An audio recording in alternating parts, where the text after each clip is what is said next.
Hello, good morning students, how are you all. कैसे हो आप सब। और आज आपकी इंग्लिश की क्लास है। लास्ट टाइम हम लोगों ने हमारा lesson 1 the lesson of kindness किया था और अब हमारा सेकेंड लेसन है इट्स रेनिंग। इट्स रेनिंग वाले लेसन में एक पोएम है जो मैं आज आपको करवाने वाली हूँ। ओके, द पोएम का नाम है डक्स डोंट गेट वेट। मतलब डक्स मतलब बतख हिंदी में बोलते हैं। तो लेसन पोएम का नाम ये है कि डक्स जो है वो भीगते नहीं हैं क्योंकि उनके पर है, पर की वजह से जो उनके फेदर्स रहते हैं वो ऑयल प्रूफ वाटर प्रूफ रहते हैं, तो उसके ऊपर पानी नहीं रहता है। इसके लिए है कि डक्स डोंट गेट वेट। अब इसकी पहले स्टार्टर किट में ये है कि यहाँ पे कुछ वर्ड्स दिए हुए हैं। Think of a suitable word to give with each of the following. यहाँ कुछ वर्ड्स दिए हुए हैं, उसको सुटेबल या उसको मैच करते कुछ वर्ड्स हमको यहाँ पे लिखने हैं जो मैंने लिखे हैं और मैं आपको अभी ये एक्सप्लेन कर रही हूँ। ओके, इसका फर्स्ट है फायर प्रूफ, तो दरवाज़ा। फायर प्रूफ क्या होना चाहिए, तो डोर। ओके, नेक्स्ट है रस्ट प्रूफ। रस्ट प्रूफ मतलब जिसको जंग नहीं लगता है वैसा, तो नाइफ। नाइफ मतलब छुरी।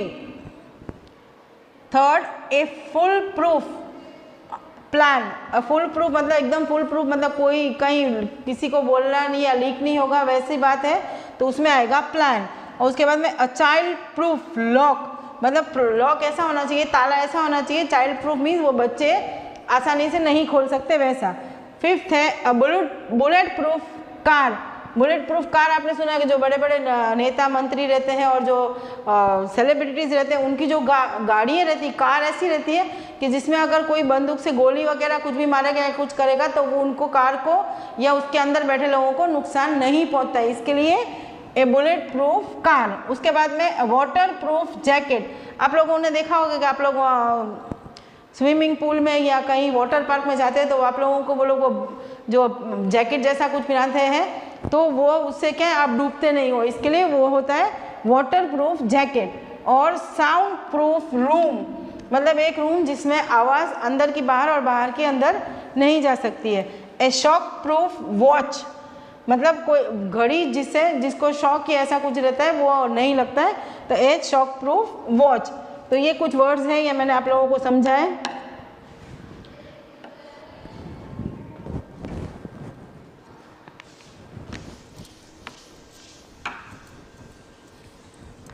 नेक्स्ट है ये एक एक्सपेरिमेंट है जिसको आप लोग ट्राई कर सकते हो।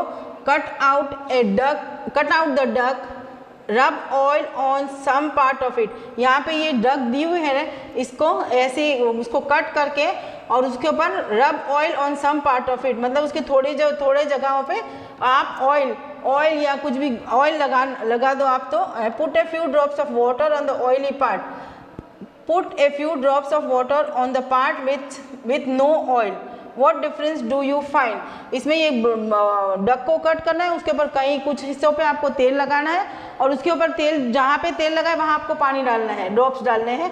और जहाँ पे तेल नहीं लगा है वहाँ भी आपको ड्रॉप्स डालने हैं। तो आपको पता चल जाएगा कि उसका क्या डिफरेंस है। जो लेसन का नाम है वो उसको आपको आइडिया आ जाएगा कि भाई वो वाटर प्रूफ बोला गया है तो वो किस तरीके से होता है। ओके, यहाँ पे अब हम हमारी पोएम स्टार्ट करेंगे। हाँ, now read each and enjoy. A duck is water proof, water rolls off his back because oil and water don't mix and that's a proven fact. यहाँ पे a duck is water proof मतलब एक duck जो है वो water proof रहता है और जो पानी रहता है वो उसके पर पे से या पंख पे से गिर जाता है, उसके ऊपर टिकता नहीं है और उसको भिगाता नहीं है। Because oil and water don't mix मतलब ऑयल और पानी दोनों कभी मिक्स नहीं होते। And that A proven fact मतलब ये सभी को मालूम है, एक प्रूव की भी बात है कि तेल और पानी मिक्स नहीं होते। प्रीनिंग एवरी डे इन डैम्प और sunny weather he spreads oil with his bill over each lovely feather मतलब प्लीनिंग एवरीडे दिन भर वो पानी में ही घूमते रहते हैं जो बतख रहती है। और डैम्प एंड सनी वेदर को दोनों बारिश में भी और गर्मी में भी ही spreads oil with his bills, मतलब वो जो अपने पर रहता है, पर है उसके ऊपर जो है तेल जैसा कुछ भी प्रोडक्ट वो यूज लगाते हैं। ओवर ईच लवली फेदर, मतलब एक एक फेदर के ऊपर वो अपने चोंच से साफ करते तो वो ऑयल जैसा, ऑयल सरफेस जैसा उनके जो फेदर रहते हैं वो हो जाते हैं। A duck is water proof when he dives underwater looking for food to eat, his oily feather keep him dry from his head down to his feet। मतलब जो वो बतख रहते हैं वो पानी में जब डाइव करते हैं अपना खाना लेने के लिए, मच्छी या कुछ भी पकड़ने के लिए, तो वो लोग जब बाहर निकलते तो जो उनकी ऑयली फेदर्स रहते हैं, ऑयली पर रहते हैं उनके, वो उनको भिगोते नहीं है। जब वो बाहर निकलते हैं तो वो बिल्कुल ड्राई रहते सर से पैर तक।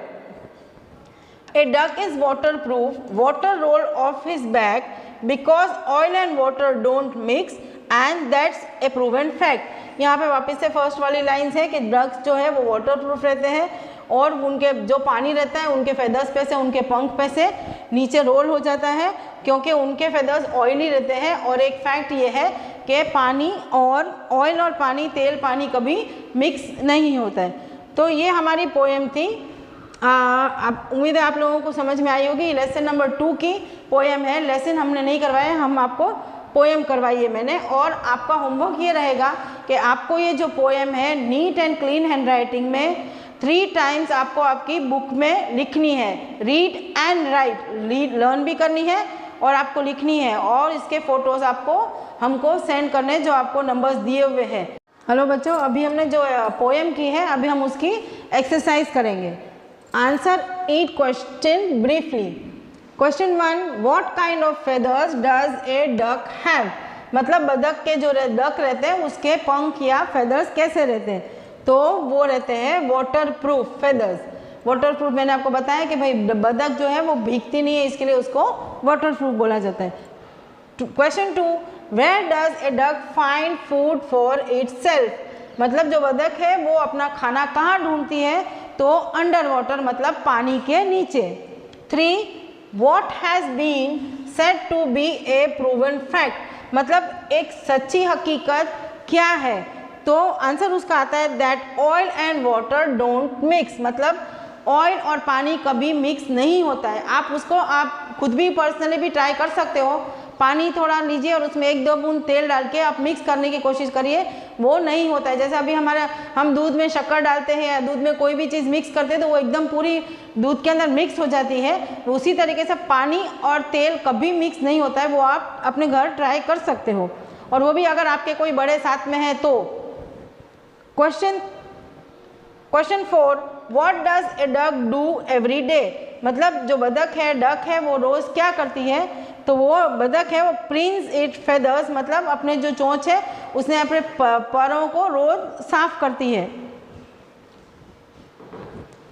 तो ये हमारे 4 क्वेश्चन आंसर्स थे। और अभी आगे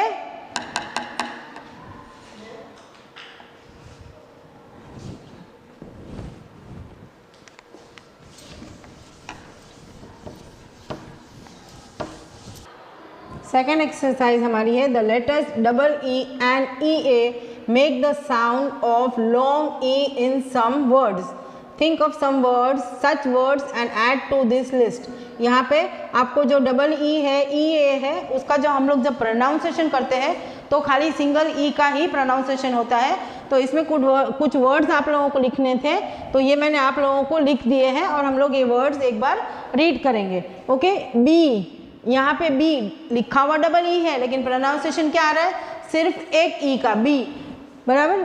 फिर बाद में नेक्स्ट है फ्री, फीट, मीट, गीज, यहाँ सभी में एक ही वर्ड का एक ही ई का प्रोनाउंसिएशन आता है। उसके बाद है सी, ट्री, टीथ, स्पीड, वीप, यहाँ पे भी वही प्रोनाउंसिएशन आ रहा है। यहाँ पे अब EA का प्रोनाउंसिएशन वो भी खाली एक ई ही आता है, तो बीट, हीट, सीट, नीट। यहाँ पे देखा आपने कि EA है तो भी खाली ई का ही हम लोग जब वर्ड प्रोनाउंस करते हैं तो ई का ही साउंड हमारे मुंह से निकलता है। उसके बाद में यहाँ पे भी सेम EA का वर्ड खाली ई ही प्रोनाउंस होगा। क्लीन, ड्रीम, हीप, मील, ओके, ये वर्ड सारे हमने रीड करे। इंग्लिश में बहुत सारे ऐसे वर्ड्स रहते हैं जिसमें बहुत से वर्ड साइलेंट रहते हैं, वो भी आप लोगों को नहीं आएंगे, लेकिन आगे जैसे भी आप लोग पढ़ोगे वैसे उसमें आपको पता चलेगा कि साइलेंट वर्ड्स रहते हैं। अब यहाँ पे जो हमने बी लिखा है, ये बी यहाँ पे है, तो एक ये बी कौन सा है? मधुमक्खी जो रहती है, मधुमक्खी रहती है, उसको बी बोलते हैं। और एक हमारे इंग्लिश में हम लोग वर्ड्स लिखते हैं, उसमें भी बी आता है, वो बी ई मतलब होना, बी मतलब होना वो, और ये बी मतलब मधुमक्खी। तो इंग्लिश में बहुत सारे वर्ड्स रहते हैं जो लिखे सेम जाते हैं, प्रोनाउंसिएशन सेम रहता है, लेकिन उनकी हैंड राइटिंग अलग रहती है। तो ये हमारी दोनों एक्सरसाइज भी हमने आपको लेसन की करवा दी है। बच्चों, आप लोगों को ये जो क्वेश्चन आंसर्स और ये वर्ड्स लिखवाए हैं, इसके मैं आपको फ़ोटो सेंड करूँगी, तो आपको एकदम neat and clean hand writing में आपका वर्क आपको कंप्लीट करना है। और आगे मैंने जैसे आपको बताया था कि ये डक को आपको कट करके और ये एक्सपेरिमेंट करना है, तो आपको ये डक कट नहीं करनी है, आपकी बुक में आपको डक ड्रॉ करनी है, क्योंकि इसके ये डक के पीछे आपकी जो पोएम है वो लिखी हुई है। इसके लिए आप अपनी बुक में कट या कुछ भी नहीं करोगे, एक डक अपने प्लेन पेपर में ड्रॉ करके और फिर बाद में उसमें आप ये एक्सपेरिमेंट करो। तो इसको आप एक्स्ट्रा वर्क ही आप करेगा, इसके लिए अलग पेपर लेके, अलग पेपर में डक ड्रॉ करके, और वो तेल और जो पानी का मैं आपको जैसे इसमें बताया है पोएम में कि कोई मेल नहीं है, वो उसका आपको आइडिया आ जाएगा। ओके, तो अब हम लोग हमारे नेक्स्ट सेशन में मिलेंगे 2 लेसन के साथ में। इट्स रेनिंग, ये लेसन नंबर 2 का पोएम थी, और लेसन नंबर 2 अभी पूरा बाकी है, इट्स रेनिंग। तो अब हमारे नेक्स्ट सेशन में मैं आपको लेसन एक्सप्लेन करूँगी, और आप लोगों को ये जो वर्क दिया है आपको परफेक्टली करना है, no mistakes, and you have to complete your work. आपको आपका वर्क पूरा करना है और फोटो सेंड करने हैं। तो अब हम हमारे नेक्स्ट सेशन में मिलेंगे। Okay, take care. तो अब मिलते हैं हमारे नेक्स्ट सेशन में। टेक केयर, बी केयरफुल, और अपने पढ़ाई का ध्यान रखो। Bye, see you again.